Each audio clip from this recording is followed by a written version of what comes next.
যদি পুনর্জন্ম বলে কিছু থেকে থাকে, তবে আমি তোমায় অভিশাপ দিলাম। তুমি আমি হয়ে জন্মাও, তোমায় ভালোবেসে বোকা হয়ে যাও, তোমার ভালোবাসার জন্য দিশেহারা হওয়া মানুষটা হয়ে জন্মাও। সে জন্মে তুমি হাড়ে হাড়ে টের পাও আপন মানুষের কাছে আপন হতে না পারার কতটা যন্ত্রণা।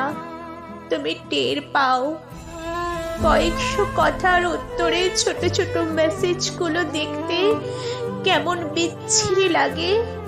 সে জন্মে তুমিও বুঝতে পারো অপেক্ষা করতে হয় কিভাবে, অবহেলার স্বাদ কেমন, ছোটখাটো দুঃখগুলো কেমন ভয়ানক মনে হয়। কারোর সান্ত্বনা দেওয়ার বুক হতে চেয়ে কারোর বিরক্ত হতে কেমন লাগে তুমিও জানো খুব করে। যদি পুনর্জন্ম বলে কিছু থেকে থাকে, তুমি আমি হয়ে জন্মে টের পাও ভালোবাসা একটা বোকা বোকা ফিলিংস, যা ভেতরটা গড়িয়ে দেয়।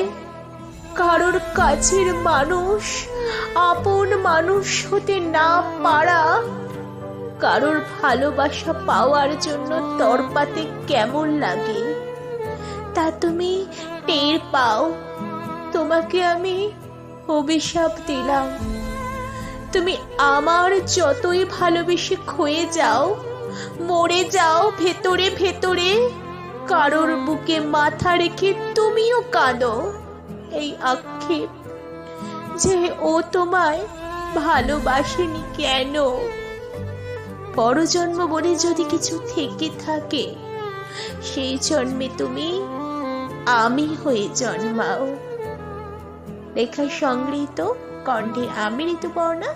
যদি আপনাদের কোথাও আমার এই আবৃত্তিটা একটু হলেও ভালো লেগে থাকে, প্লিজ একটা লাইক করবেন, কমেন্ট করবেন, শেয়ার করবেন। ঋদ্ধি আবৃত্তি চ্যানেলের সঙ্গে থাকবেন। এতক্ষণ কষ্ট করে আমার এই ভিডিওটা দেখার জন্য অসংখ্য ধন্যবাদ।